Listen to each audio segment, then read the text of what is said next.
Graças e paz, irmãos. Queremos estar orando no nome do Senhor nesse momento. Soberano Deus, eterno Pai, rogamos, Senhor, a Tua misericórdia sobre a vida, Deus, do Teu servo, Deus, que irá expor a palavra nesta noite. Capacita, Senhor, mesmo para expor, Deus, a Sagrada Escritura com muita fidelidade, mas não somente Ele, Senhor. Todos os pregadores, Deus, que têm compromisso com o Evangelho, compromisso, Deus, com Sua palavra, dê graça aos Teus olhos, dê sabedoria, discernimento e muita ousadia, Senhor, para expor o Teu Evangelho. Capacite, Senhor, a vida de cada um. Ó Deus, deixe nos corações receptivos, ó Deus, para receber a Tua palavra. Ser conosco, se manifeste em nosso meio, no nome do Senhor Jesus. Amém. Uma coisa pedi ao Senhor e a buscarei, que possa morar na casa do Senhor todos os dias da minha vida, para contemplar a formosura do Senhor e aprender no seu templo. Essas são as palavras do salmista, registradas no Salmo 27, verso 4. Com elas eu os cumprimento com a graça e a paz de Jesus. Estamos alegres por estarmos aqui nesse culto congregacional. Estamos aqui em função da glória de Deus. Nós iremos iniciar a partir de hoje uma pequena série de pregações acerca do evangelismo bíblico. Certamente será um divisor de águas na minha vida, na sua, isto é, na vida da igreja local. Eu quero que você abra a sua Bíblia em Mateus 28, versículos 19 e 20. Lemos assim a palavra de Deus. Portanto, ide e ensinai todas as nações, batizando-as em nome do Pai, do Filho e do Espírito Santo, ensinando-as a guardar todas as coisas que eu vos tenho mandado, e eis que eu estou convosco todos os dias, até a consumação dos séculos. Amém. Para você que não sabe, ficará sabendo a partir de agora, a igreja de Jesus tem uma missão tríplice. A igreja tem uma missão em relação a Deus, tem uma missão em relação consigo mesma e tem uma missão em relação ao mundo. Na missão da igreja em relação a Deus, a igreja focaliza a Deus para reverenciá-lo, amá-lo, obedecê-lo, adorá-lo. Na missão da igreja consigo mesma, a igreja se autofocaliza para a comunhão e para a edificação. Na missão da igreja em relação ao mundo, a igreja focaliza os descrentes para evangelizá-los, fazendo assim deles, dos que creem, discípulos do Senhor Jesus. A partir de hoje, nós iremos versar, discorrer acerca do evangelismo bíblico, ou seja, nós iremos enfocar na missão que a igreja tem em relação ao mundo, a missão que a igreja tem em relação àqueles que não são crentes em Jesus Cristo. Obviamente, quando a igreja se autofocaliza para a comunhão, para a edificação, quando a igreja se propõe a pregar o evangelho, a fazer discípulos para Cristo, com isso ela estará glorificando a Deus, porque se for para comer, para beber ou para fazer qualquer outra coisa, tudo deve convergir, deve redundar na glória de Deus. Nós temos alguns objetivos para essa minissérie de pregações. Em primeiro lugar, nós temos como objetivo esclarecer. Nós temos como meta doutrinar. Nós temos como finalidade aclarar a sua mente acerca do que a Bíblia diz acerca do evangelismo. Então, esse é um dos principais propósitos dessa série de pregações bíblicas, te doutrinar, incutir na sua mente o que a Sagrada Escritura diz acerca dessa obra tão crucial, que é uma obra impostergável, inadiável, que a igreja precisa se conscientizar e realizar. E ao fazê-lo, eu estarei aqui cumprindo as palavras de Salomão em Provérbios 9, verso 9, dá instrução ao sábio e ele se fará mais sábio, ensina o justo e ele crescerá em entendimento. Detalhe, nós como pastores dessa igreja local, iremos prestar contas daquilo que nós ensinamos a vocês, inclusive a partir do púlpito. Não pense você que nós iremos prestar contas da sua vida diante de Deus pela sua vida moral, por aquilo que você tem feito ou deixado de fazer. Nós, como pastores, prestaremos contas ao Senhor daquilo que nós temos ensinado a vocês. Aliás, em Hebreus 13:17 está escrito: obedecei os vossos pastores e sujeitai-vos, pois, a eles, porque velam por vossas almas, como aquele que há de dar conta delas, para que o faça com alegria e não gemendo, porque isso não vos seria útil. Então os pastores, eles são aqueles que prestarão contas a Deus por aquilo que eles ensinaram ao rebanho. Então esse é o meu primeiro objetivo: te esclarecer, te dar consciência, te elucidar acerca do tema evangelismo. Um segundo propósito dessa série de pregações é treinar vocês. Eu quero passar para vocês conhecimento de causa, conhecimento escriturístico, conhecimento bíblico. Eu quero levar vocês da teoria à prática. Não é saber apenas para ficar sabendo, é saber para fazer. E para tanto, uma das minhas metas nesse púlpito, com essa série de pregações, é treinar a igreja em termos práticos a como pegar o conhecimento e implementar na vida prática. Então vocês não irão apenas aprender o que a Bíblia diz sobre o assunto, vocês vão aprender a como, em termos práticos, evangelizar. Inclusive, o apóstolo Paulo, na sua carta aos Efésios, capítulo 4, versículos 11 e 12, ele diz: e ele mesmo deu, ele quem? Jesus. E ele mesmo deu uns para apóstolos, e outros para profetas, e outros para evangelistas, e outros para pastores e doutores, querendo o aperfeiçoamento dos santos para a obra do ministério, para a edificação do corpo de Cristo. Percebam, no versículo 11 de Efésios 4, nós encontramos 3 ministérios. Quantos ministérios? Primeiro ministério, ministério de fundação. Segundo ministério, ministério de proclamação. Terceiro ministério, ministério de edificação.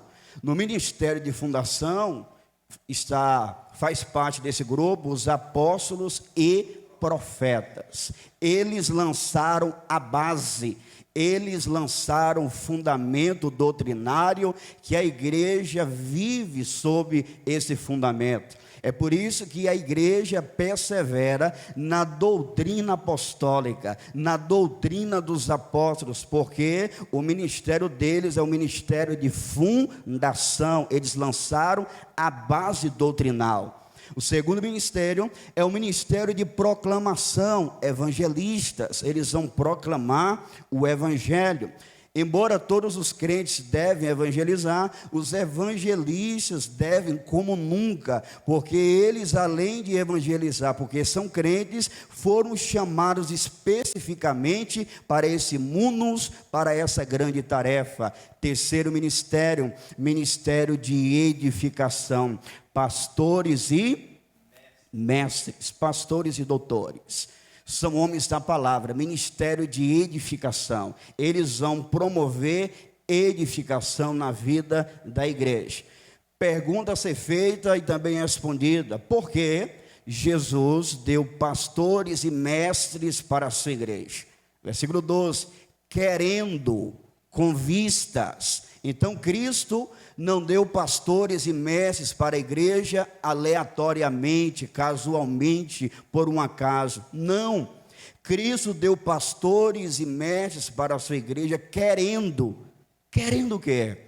O aperfeiçoamento dos santos, ou seja, o treinamento dos crentes. Então os pastores, eles devem treinar os membros da igreja para a realização do serviço cristão. A conclusão final será maravilhosa, para a edificação do corpo de Cristo. Quando os pastores treinam o rebanho, e o rebanho é operoso, Deus será glorificado, a igreja vai crescer de forma saudável, ela será edificada. Terceiro objetivo: encorajar além de esclarecer, de treinar vocês, nós temos como meta encorajá-los. Igreja, vamos juntos anunciar o evangelho de nosso Senhor e Salvador Jesus Cristo. Mas, pastor Arlan, o que o senhor vai nos apresentar nessa série de pregações? Se a gente puder apresentar o slide, está ali. Próximo slide, nós temos aí o conteúdo que nós entraremos a ver a partir de hoje. O Deus Trino, qual é a relação, o envolvimento do Deus Trino em relação ao evangelismo? Será que o Deus Trino, ele está relacionado, envolvido diretamente com a obra de evangelismo? Vocês ficarão fascinados como eu tenho ficado. Segundo, a omissão. Por que muitos crentes não evangelizam? Vou apresentar algumas possibilidades. Talvez você vai se identificar com uma, duas, três, ou talvez todas, ou talvez nenhuma. Pode ser que você é um crente aferrado na obra de evangelização. A ordem, a motivação, as maneiras, as estratégias, os erros, esclarecimentos e orientações. Guarde uma coisa, depois dessa série, você pode dizer o seguinte: olha, eu participei de um curso bíblico acerca do evangelismo. Estão preparados? Sem delongas, vamos então ver o Deus Trino e a sua relação, o seu envolvimento com a obra de evangelização. Qual é então, afinal de contas, o envolvimento do Deus Trino com o evangelismo? É um envolvimento pleno, é um envolvimento completo. O Deus Trino está intimamente envolvido com a obra de evangelização. E eu quero mostrar para vocês, à luz da Sagrada Escritura, essa grande declaração. O Pai, o Filho e o Espírito Santo estão intimamente envolvidos com a pregação, com a divulgação, com a propagação do Evangelho. A priori, iremos começar nos concentrando em Deus Pai. Qual é a relação de Deus Pai com a evangelização? Queridos irmãos, continuem me ouvindo com muita atenção.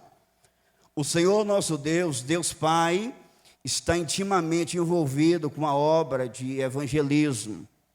O evangelismo tem a sua origem, o seu início no próprio Deus. É sabido de todos que Deus criou o homem perfeito, o colocou em um lugar perfeito para um relacionamento perfeito. Contudo, o homem caiu em transgressão. A Sagrada Escritura nos mostra que Eva foi persuadida, ela comeu do fruto, compartilhou com o marido, o pecado foi então consumado, comprometendo assim toda a raça humana. Só que o pecado dos nossos primeiros pais não pegou Deus de surpresa. Deus não foi surpreendido com a queda do homem no Éden. Isso é inviável. Isso é impossível. O nosso Deus é portador de todo saber. Ele sabe de tudo, passado, presente, futuro, de forma instantânea na sua mente. Ele não precisa escogitar, ele não precisa pesquisar, ele não precisa aprender. Ele é portador de toda a ciência, ele sabe de tudo. Então, o plano da redenção, que está envolvido com a proclamação do Evangelho, não foi um arranjo feito por Deus às pressas. Deus não foi pego de surpresa. As Escrituras mostram de forma clara como dia que o próprio Deus já havia estabelecido um plano redentor para salvar os que creem. A redenção já estava nos planos de Deus. Deus providenciou, Deus prometeu, Deus prefigurou, Deus pregou e Deus executou a redenção. Quando lemos a Bíblia Sagrada no livro do Apocalipse, capítulo 13, versículo 8, parte final, percebemos que Deus providenciou o Cordeiro desde a fundação do mundo. Segundo a sacrossanta, a palavra sagrada, o Cordeiro foi morto desde a fundação do mundo, porque a redenção foi providenciada pelo próprio Deus. Mas não apenas providenciada, a redenção, que envolve a evangelização, porque o pecador é chamado à redenção pelo Evangelho. A redenção foi prometida por Deus. Deus, ele vai apenar todos aqueles que participaram do advento do pecado no mundo. E lá em Gênesis 3,15 está escrito, o próprio Deus falando, o próprio Deus verbalizando: e porém inimizade entre ti e a mulher, entre a sua semente e a sua semente, essa lhe ferirás a cabeça e tu lhe ferirás o calcanhar. Em Gênesis 3,15, nós temos o que é chamado tecnicamente de proto-evangelho, ou seja, o primeiro anúncio do evangelho. Quem fez foi o próprio Deus. Mas a redenção, além de ser providenciada, prometida, foi prefigurada. Quando Adão agora está escondido, pegou folhas para tapar a sua nudez, a Bíblia vai nos informar, especificamente no livro do Gênesis, capítulo 3, versículo 21, que Deus pegou uma vestimenta de peles e vestiu a Adão e a Eva. A pergunta é: Deus providenciou um vestuário? Uma vestimenta de quê? De peles. De quem? De um animal. Deus, ele sacrificou algum animal que a Bíblia não precisa para nós, mas ao sacrificar, Deus vestiu Adão e Eva. A redenção é prefigurada, porque lá na frente nós sabemos, e João Batista foi quem pregou: eis aí o Cordeiro de Deus que tira o pecado do mundo. Então Deus, ele providenciou a redenção, ele prometeu a redenção, ele prefigurou a redenção e ele pregou a redenção. Em Gálatas 3:8, o apóstolo Paulo disse as seguintes palavras: ora, tendo a Escritura previsto que Deus havia de justificar pela fé os gentios, anunciou primeiro o evangelho a Abraão, dizendo: todas as nações serão benditas em ti. Quando Deus conclama Abrão, que passou a ser chamado de Abraão, lá em Gênesis capítulo 12, Deus pregou primeiro o evangelho a Abrão, porque o evangelho tem tudo a ver com Deus. Deus está intimamente envolvido com essa grande obra que a igreja precisa realizar. Mas Deus não apenas providenciou, prometeu, prefigurou e pregou a redenção, Deus executou.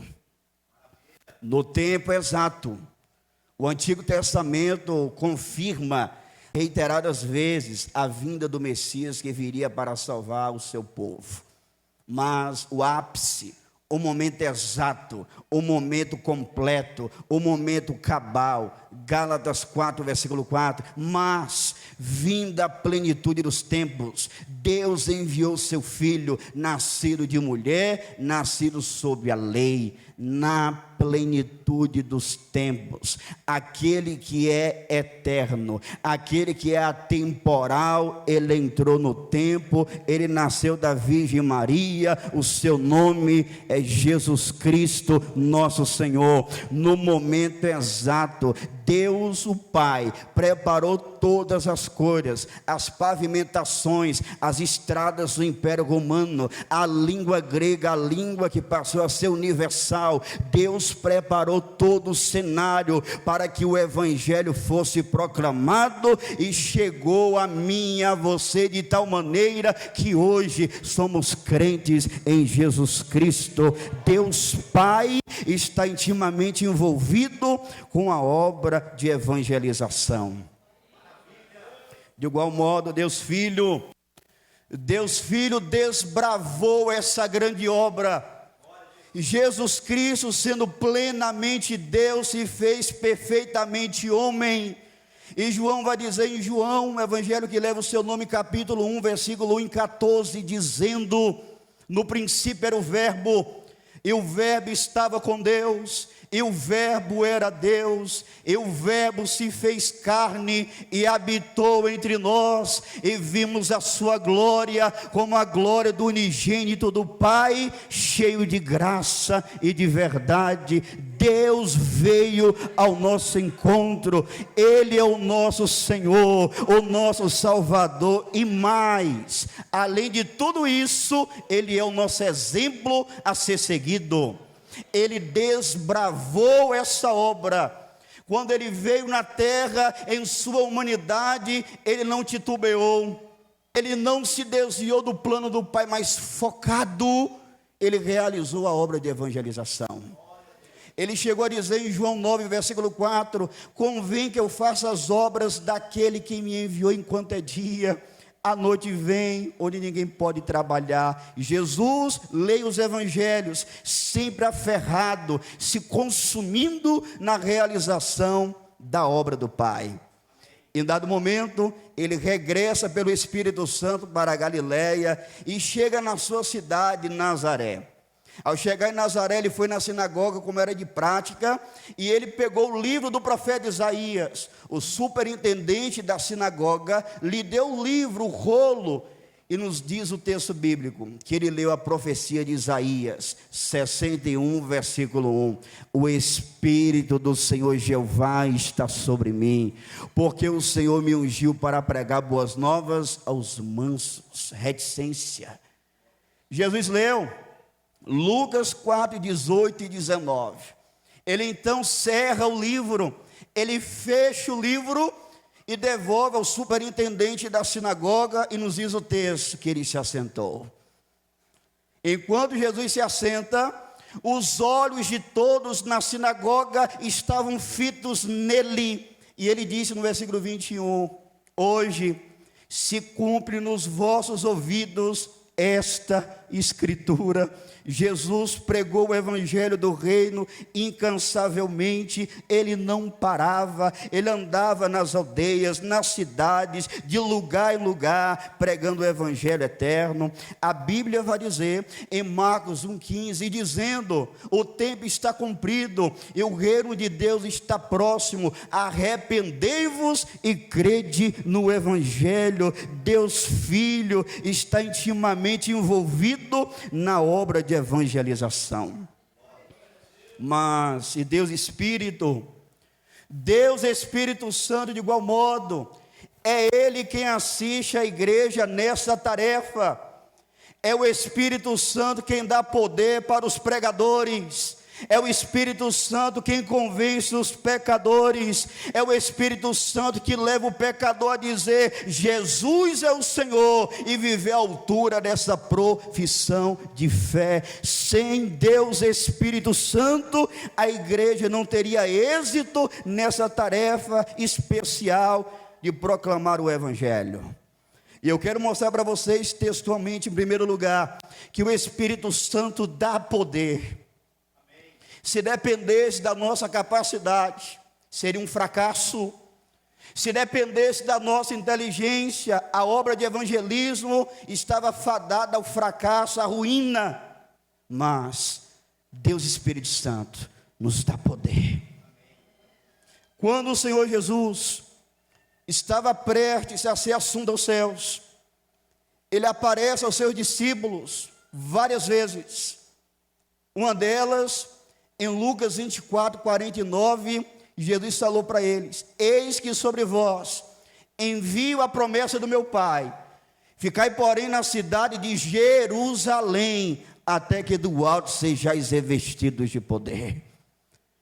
Os discípulos deveriam pregar o evangelho, os discípulos deveriam fazer discípulos, mas a ordem é, não saia de Jerusalém. Vocês precisam pregar, vocês precisam evangelizar, mas antes disso, espera um pouquinho. O Espírito de Deus virá sobre vocês, e a partir daí, vocês serão minhas testemunhas, tanto em Jerusalém, como em toda a Judéia e Samaria, e até os confins da terra. Não saia antes disso. Sem o enchimento com o Espírito Santo, é em vão o trabalho da igreja. A igreja não vai na sua força, a igreja não vai na sua capacidade, a igreja vai debaixo da autoridade do Espírito de Deus e Ele nos dá poder.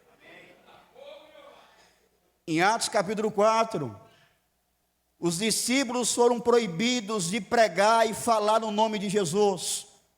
Na primeira instância eles ficaram com medo, mas eles passaram a orar. Eles começaram a buscar o Deus Trino, o Deus Todo-Poderoso. E da medida que eles foram orando, o que aconteceu? Lucas vai dizer, em Atos 4:31, dizendo: e tendo orado, moveu-se o lugar onde estavam reunidos, e todos foram cheios do Espírito Santo, e anunciavam com ousadia, com intrepidez, com coragem, a palavra de Deus. Então, o pregador, a igreja, quando ela se propõe, quando ela se mobiliza a evangelizar, ela vai segura, porque ela vai no poder do Espírito Santo. Ela não vai confiando na sua sabedoria, ela vai confiando no poder do Espírito Santo. É o Espírito Santo que nos dá poder. Paulo exemplifica isso de forma cristalina. Ele chegou na cidade de Corinto durante a sua segunda viagem missionária. E Paulo tinha um bom costume, quando ele chegava em uma cidade, o primeiro lugar que ele procurava ir era na sinagoga. Ao chegar lá, ele expunha a Escritura. Foi justamente isso que ele fez quando chegou na cidade de Corinto. A cidade era marcada pela filosofia. A sociedade respirava filosofia. Mas Paulo vem com a cristologia. Prega no poder do Espírito Santo.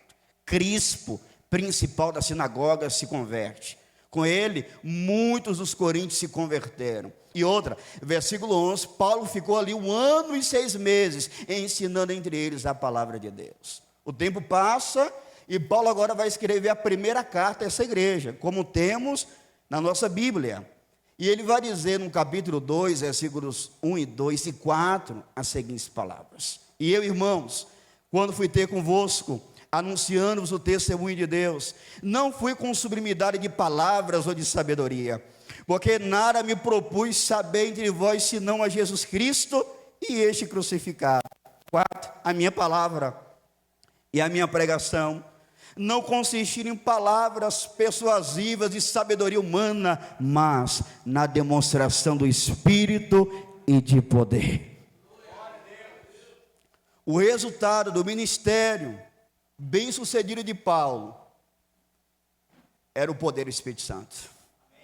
Então, se você quer evangelizar, você precisa ser cheio do Espírito Santo. É o Espírito Santo quem convence o pecador.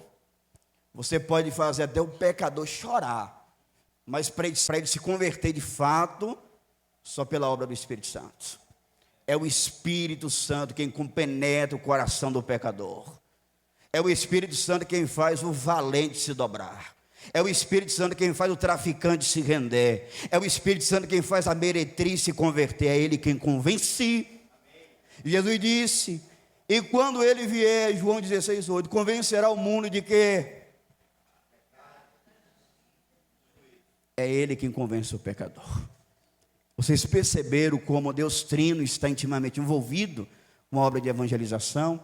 Se nós servimos esse Deus poderoso, nós também precisamos nos engajar, meus irmãos amados. O fato que o Pai, o Filho e o Espírito Santo estão intimamente envolvidos nessa obra deve te encorajar. Se porventura você não estava evangelizando, só isso é suficiente para chacoalhar com as suas emoções, para te dar convicção e você partir para o campo e pregar o evangelho da graça, o evangelho da reconciliação.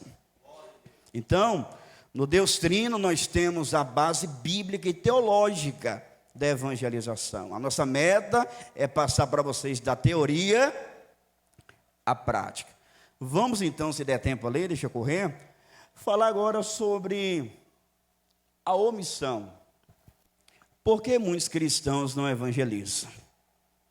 Claro, tem mais razões, tem mais possibilidades. Elenquei apenas 8. Em primeiro lugar, porque muitos não anunciam o evangelho, porque muitos não pregam, nem na sua individualidade, nem através das redes sociais, muito menos de forma congregacional. Primeira possibilidade, falta de conversão. Isso mesmo. Se uma pessoa está em uma comunidade de fé e é desprovido da vida de Deus, se uma pessoa está em uma igreja local e não nasceu de novo, é comum que ele não tenha nenhum interesse em pregar o evangelho. Ele não tem a vida de Deus em si. Guarde uma coisa aqui. Uma evidência que marca a vida de um salvo, principalmente a partir do momento que ele é salvo, é uma paixão por almas. Eu não sei se você passou por isso, mas todos aqueles que um dia tiveram um encontro real com Jesus, a partir dali, eles não se contêm. Eles querem compartilhar com o pai, com a mãe, com os vizinhos. Ele quer que eles sintam, que eles experimentem aquilo que ele experimentou. Amém. Ele não consegue se conter a algo sobre-humano, sobrenatural. Ele foi salvo pela graça de Deus e agora ele quer que outras pessoas, o maior número de pessoas, também experimentem aquilo que ele experimentou. O apóstolo Paulo, em 2 Coríntios 5, versículo 17, 18 e 19, ele mostra isso de forma cristalina. Ouçam a palavra de Deus. Assim, que se alguém está em Cristo, nova criatura é. As coisas velhas já passaram, e eis que tudo se fez novo. Veja, se alguém está em Jesus, se alguém está ligado à videira verdadeira, é uma nova criação. E sendo uma nova criação, veja o desdobramento nos versículos 18 e 19. E tudo isso provém de Deus, que nos reconciliou consigo mesmo por Jesus Cristo, e nos deu o ministério da reconciliação. Quem foi reconciliado com Deus através de Jesus, recebeu o quê? O ministério, o serviço, a tarefa, a missão da reconciliação. Veja o versículo subsequente, a saber, versículo 19. Isto é, Deus estava em Cristo reconciliando consigo o mundo, não lhes imputando os seus pecados, e pôs em nós a palavra da reconciliação. Veja, o salvo, ele tem tanto o ministério como a palavra da reconciliação. Todos aqueles que um dia foram alcançados pelo Evangelho, são enviados a proclamar esse Evangelho.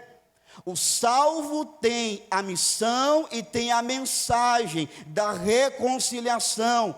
O crente que, conforme Romanos 5,10, era inimigo de Deus, agora ele foi reconciliado com Deus, ele tem paz com Deus, e ele recebe a palavra, os termos da reconciliação.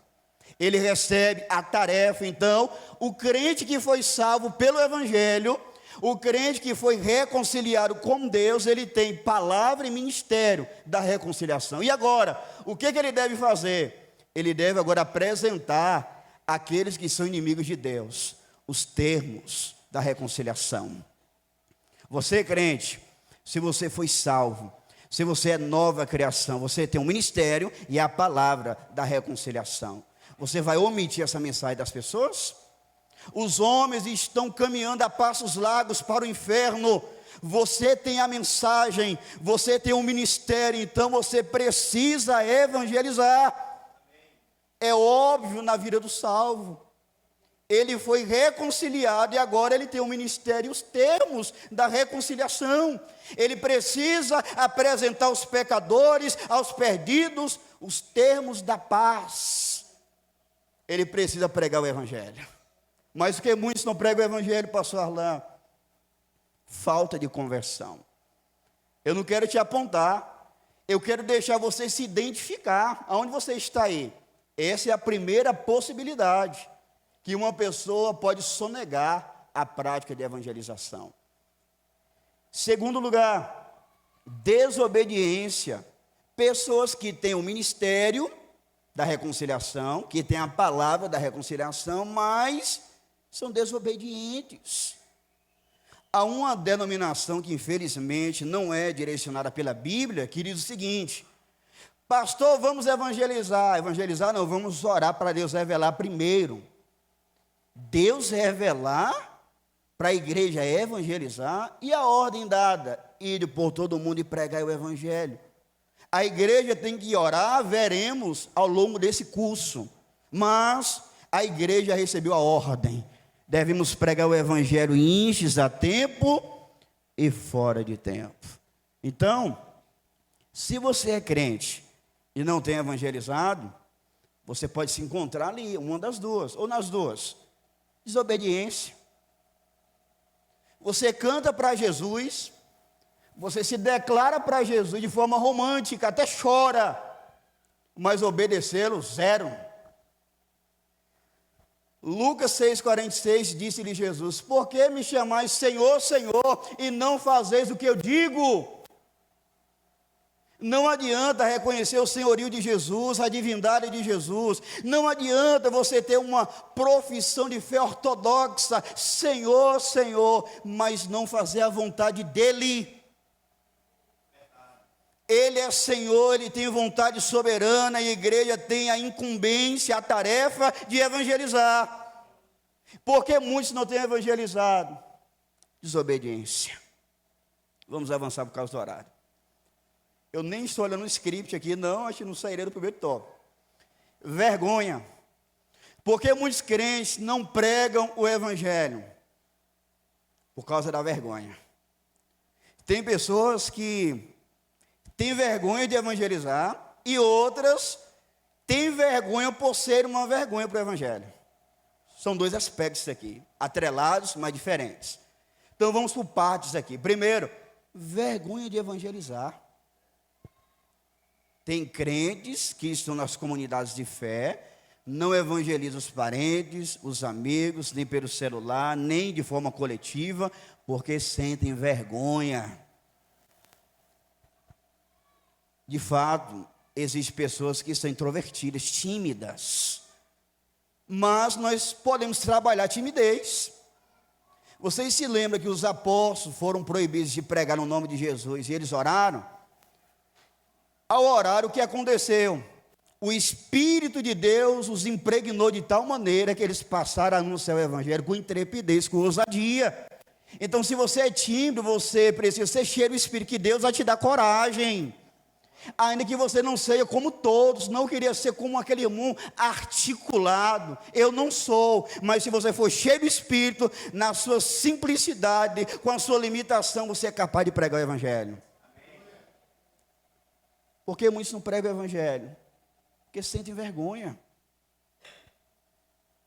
Deixa eu te perguntar, você tem vergonha de evangelizar? Não, né? Você tem vergonha de apresentar Cristo? Paulo, diferentemente, ele não se envergonhava. Romanos 1,16, porque eu não me envergonho do evangelho de Cristo, pois é o poder de Deus para a salvação de todo aquele que crê. O crente não deve se envergonhar do evangelho. Um dos maiores privilégios que você pode ter como crente é de abrir sua boca, ou escrever um texto, mandar um áudio e pregar o evangelho de Jesus Cristo. É a única mensagem capaz de salvar, de transformar o mais vil pecador. Você tem um privilégio incomensurável. Não tenha vergonha, pregue o evangelho de Jesus, o evangelho que mudou sua história, o evangelho que transformou sua vida. Mas do outro lado tem pessoas que têm vergonha por ser uma vergonha. Se a partir de hoje, nessa altura do campeonato, um crente abrir a boca no trabalho e falar de Jesus para os colegas, eles ficaram surpresos. Você? Uai, você é crente? É? Não, é só 20 anos só de igreja, só 20 anos, eu não sabia disso. Moço, e você vive assim? Tem pessoas, irmãos, que são uma vergonha para o evangelho. E por ser uma vergonha, tem vergonha de anunciar o evangelho. A pessoa fala, então a partir de hoje eu quero ver que você vai ficar aqui conversando o que nós conversamos, subscrevemos o que nós falamos. Então veja, tem pessoas que não querem se privar. Tem pessoas que querem continuar curtindo o que os ímpios curtem. Porque a partir do momento que ele se identificar como um crente, ele vai ficar limitado. Vocês perceberam? Eu espero em Deus que entre nós não haja nenhum crente aqui que tenha vergonha de pregar o evangelho. muito menos que seja uma vergonha para o evangelho. Vamos avançar. Falta de conhecimento. Por que muitos crentes não evangelizam? Por falta de conhecimento. E aqui há dois aspectos também. Tem pessoas que não saem para pregar, tem pessoas que não abrem a boca para pregar, porque não tem conhecimento bíblico que ele deve fazer isso. É muito comum, de tempo em tempo, pessoas que vêm nos visitar, ou quando eu saio para pregar em algum lugar, as pessoas me procurarem e dizem: pastor, até hoje eu nunca sabia disso. Coisas, o abecedário da fé cristã. Coisas simples. Então você não deve interpretar com estranheza. Tem pessoas que não sabem que a Bíblia manda que ela deve pregar o evangelho. E por falta de conhecimento, elas não pregam o evangelho de Jesus.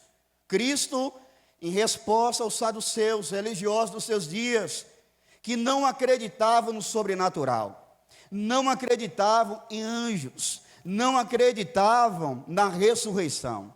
Eles lançaram mão de uma passagem do Antigo Testamento, criaram história, falaram com Jesus e fez uma pergunta: e aí, Senhor Jesus? No dia da ressurreição, essa mulher vai ficar com quem? Passou pelo irmão A, B, C e agora? Querem tentar Jesus. Jesus, portador de todo saber, em Mateus 22, 29 diz: errais, não conhecendo as Escrituras, nem o poder de Deus. Então percebam, a pessoa que não conhece bem a sua Bíblia, pode chegar nesse nível: não, eu não prego, eu nem sabia disso, é mesmo? Se você está aqui, já não tem mais desculpa, é vontade de Deus, pregue o evangelho. Mas tem pessoas que não pregam o evangelho porque não sabem o que pregar. É falta de conhecimento. Para falar de Jesus, é necessário saber alguma coisa acerca de Jesus. Para se pregar o evangelho, é necessário o cristão saber alguma coisa do evangelho. E por falta de conhecimento, e são pessoas que não querem conhecer, diga-se de passagem, eles não pregam. Vocês entenderam? Então, se nós somos crentes, irmãos, precisamos conhecer bem a nossa Bíblia, com simplicidade. Nós iremos ver lá na frente muita coisa profunda que vai ajudar. Talvez algumas indagações passarão a surgir na sua cabeça. Eu creio que muitas delas serão dirimidas em nossos encontros. Mas vejam, muitas pessoas não evangelizam por falta de conhecimento. Mas, quinto lugar, por causa do orgulho. Tem pessoas que infelizmente são vaidosas demais. Elas se acham importantes demais para compartilhar o evangelho de Jesus com uma pessoa. Evangelismo congregacional na rua. Eu saí de casa, me reuni com os irmãos para dar folhetim e falar de Jesus na rua. Tem pessoas que não vão por causa do orgulho. Eu sou demais para me estar no meio dos irmãos ali pregando para pecadores. É lamentável, mas é uma realidade. Tem pessoas que não pregam o evangelho porque são orgulhosos. Eu cheguei num patamar muito elevado. Eu sou muito culto, sabe? Vou me dar o luxo de estar ali, o pessoal vem bebe lá para cá. Vou nada. O orgulho é coisa séria, senhores. O orgulho na Bíblia pode ser chamado de pecado pai ou pecado mãe, você escolhe. É praticamente o pecado que encabeça os demais. Veja no telão, Provérbios 16, 18.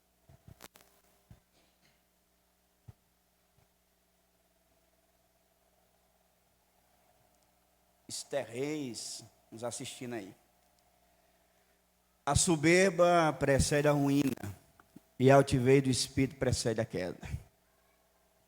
A segunda linha repete a primeira com outras palavras. Vejam bem, a soberba, o orgulho, precede o quê? A ruína. O que vem antes da ruína? A soberba. Quem é soberbo está a um passo da queda, da ruína, da assolação. Porque a soberba precede, vem antes da ruína. Isso é repetido na segunda linha com palavras diferentes. E a altivez, que é o mesmo orgulho, a mesma vaidade, do Espírito precede a queda. Então, se porventura você me ouve agora, e você se identifica com essa possibilidade, é verdade, eu olho para os irmãos na simplicidade pregando o evangelho, eu não me vejo ali não. Eu não me vejo não. O pessoal vem bebe lá para cá, tanta coisa, eu não. Irmãos, a dinâmica da evangelização é um mendigo oferecendo pão a outro mendigo. Nós não somos melhores do que ninguém não, meus irmãos. Se estamos aqui é graça sobre graça. O mínimo que nós podemos fazer é pegar o bocado de pão, linguagem figurada, como mendigo, oferecer a outro mendigo. Meu amigo, eu estou aqui, eu não sou melhor que você em nada. Um dia eu estava na condição de perdido, mas ouvi o evangelho que eu te ofereço agora. A minha vida mudou, não porque eu sou bom, mas porque eu criei em Jesus e me arrependi dos meus muitos pecados. É graça sobre graça, senhores. Então nós não devemos dar chancela, apoio, nós não devemos aceitar em nossa vida em nenhum aspecto a vaidade, o orgulho. Me lembro que da nossa conversão para cá, pela graça do bom Deus, a nossa meta é evangelizar. Eu contraía gastrite, sabe por quê? Quando eu saía do trabalho, trabalhava no atacadão na época, eu ficava até tarde. Eu estou aqui contando um exemplo, não é nem bom contar a experiência pessoal, mas só para ilustrar mesmo. Eu parava e evangelizava as pessoas, e 3 horas da tarde o estômago roendo. Depois do culto, para chegar em casa, o Espírito Santo nos guiando, irmãos, porque essa é a obra que nós precisamos fazer. Ainda mais eu, era um lixo. Compartilhando o evangelho, o tempo passou, olha a gastrite. Então nós precisamos entender que nós não somos melhores do que ninguém. Se nós chegamos até aqui, se nós temos essa luz, se você está sentado aí agora, Deus teve compaixão da sua vida, irmão. Você pode na noite de hoje alçar sua voz e glorificar a Deus da beleza da sua santidade. Ele te amou primeiro, Ele te atraiu pela sua benignidade. Jeremias 31, versículo 3, há muito que o Senhor me apareceu dizendo, eis que com amor eterno te amei, também com amorável benignidade te atraí. E eu me lembro que nessas andanças, servindo as pessoas, pregando o evangelho, a gente acompanhou um rapaz, que ele era dependente químico, ele passou pelo centro de recuperação, está bem agora, não usa mais drogas, só que ele foi acometido, ou melhor, ele deu vazão para o orgulho, porque todo ser humano tem inclinação para o orgulho. Ele começou a ficar pomposo, orgulhoso, ele passou a desfazer das pessoas, veja, pouco tempo antes estava na sarjeta, agora ele está recuperado, ele tem uma boa condição econômica, financeira, e começou a olhar para as pessoas com um olhar de desdém, de desprezo. Ô meus irmãos, pouco tempo, ele voltou para a mesma situação. E eu queria dizer daquele rapaz que também era dependente de entorpecente, se entregou a Jesus, mas agora é valentão. Quero ver agora o diabo me derrubar. É orgulho. A soberba precede a ruína, e a altivez de espírito precede.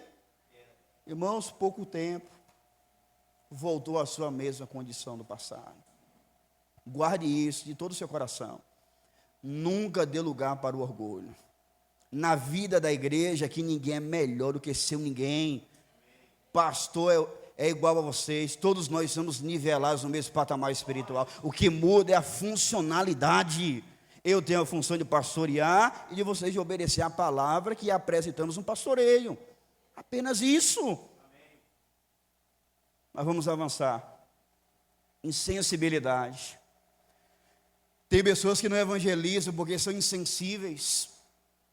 Talvez nunca sofreu como outras pessoas sofreram. Nasceu em um lar onde sempre teve mordomia, não mordomia cristã, aquela mordomia mais coloquial. É a mordomia. Então vê as pessoas sofrendo, ó, insensíveis, indiferentes. Pessoas que vê um bêbado na rua, dentro dela não acontece nada. Eu não estou falando que você tem que abordar, se der, faça isso. Mas o ponto é sensibilidade. Você vê um senhor de idade na sarjeta jogado. O que passa na sua cabeça quando você vê isso? Olha lá o cachaceiro? Ou você enxerga essas pessoas com um olhar de comiseração, de misericórdia? Pessoas que não evangelizam porque são insensíveis. Os homens estão indo de mal a pior. A sociedade se arruina sem parar. E você é crente, você tem a mensagem do evangelho, mas por vezes você é insensível. Tanto faz, tanto fez. Cristo, quando ele via as multidões desgarradas, como ele procedia, irmãos? Eu tenho concluído que muitos de nós queremos ser melhores do que Cristo em vários aspectos, inclusive nesse. Cristo, plenamente Deus, perfeitamente homem, como ele enxergava as multidões desgarradas, como ovelhas que não tinham pastor, com olhar de desprezo.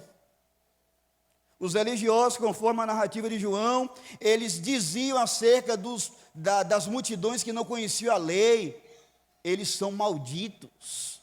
Mas Jesus, ao ver as multidões, Mateus 9, 35 e 36.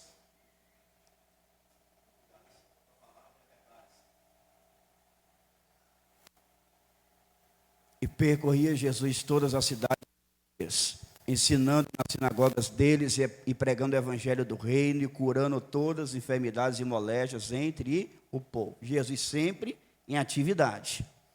E vendo a multidão, teve grande compaixão deles, porque andavam desgarrados e errantes como ovelhas que não têm pastor. Então o que acontece? Por que muitos cristãos não evangelizam? É mais uma possibilidade, insensibilidade. Irmãos, eu já preguei para vocês em 2019 sobre o inferno. Quantos se lembram? Tive o privilégio de pregar todo o Sermão do Monte, 30 sermões no Sermão do Monte. E antes de começar, eu falei, não, o Sermão do Monte fala muito sobre o Gehenna, que é a palavra para inferno, inferno propriamente dito. Falei, eu como pastor nunca preguei para a igreja sobre inferno. E vou pregar o Sermão do Monte, de tempo em tempo, Jesus menciona o inferno. E agora, eu vou falar de relance. Aí eu me vi na obrigação pastoral, de orar e preparar um sermão sobre o inferno. Preguei. A maioria dos irmãos me procura, pastor, eu não sabia disso, eu não sabia daquilo, eu não sabia disso, eu não sabia daquilo. Foi muito oportuno, mas o inferno é real, meus irmãos. O inferno é real. Então, quando você tiver o privilégio de pregar, tente associar isso. Seja sensível. Os homens estão descendo da tumba fria, sem a bendita salvação, e você precisa se condoer. Você precisa ter compaixão.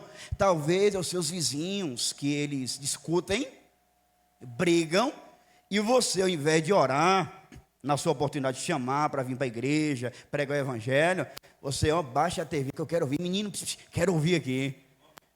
Eu não creio que você faz isso não, viu? Não creio nem de longe. Menino, eu quero ouvir aqui, para ouvir a discussão do casal vizinho. Falta de sensibilidade.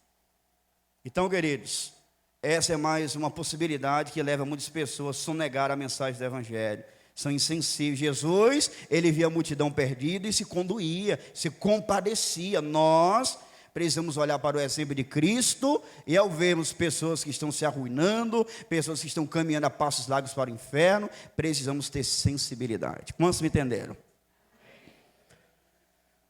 Outra coisa, falta de tempo. Se você consegue ver daí, eu coloquei entre aspas. Pastor, não é evangelista que não tem um tempo. Está entre aspas ali, ó. Todo mundo aqui tem as mesmas 24 horas. Verdade, tem irmãos que a vida diária é muito mais corrida do que outros, mas todo mundo tem o mesmo tempo, 24 horas. Se tiver um evangelista congregacional, sendo prático já, e você está trabalhando, tranquilo. Você tem uma ocupação que justifica, tranquilo. Mas você deixar de vir, ou você criar ocupação, e vai ter evangelismo, vou logo colocar na agenda que é uma programação, porque se alguém me chamar, e eu já tinha um compromisso. Está entre aspas ali, ó, falta de tempo. Então, é uma justificativa que as pessoas apresentam. Se for para o evangelismo congregacional, não dá, não deu, mas essa é a única maneira de evangelizar. Veremos as maneiras de evangelizar. O negócio é pegar fogo aqui, gente. Então, ninguém vai ter mais desculpa perante o Pai. Eu vou te cercar com a Escritura. Eu vou te rodear com a palavra de Deus. Você vai ficar sem opção, você vai dizer, olha, eu não evangelizo se eu não quiser. Mas vejam, falta de tempo. Para finalizar, para a gente orar.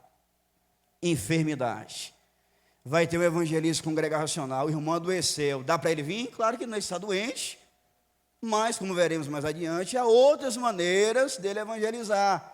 Com essas outras maneiras, ele pode pregar o evangelho do Senhor Jesus.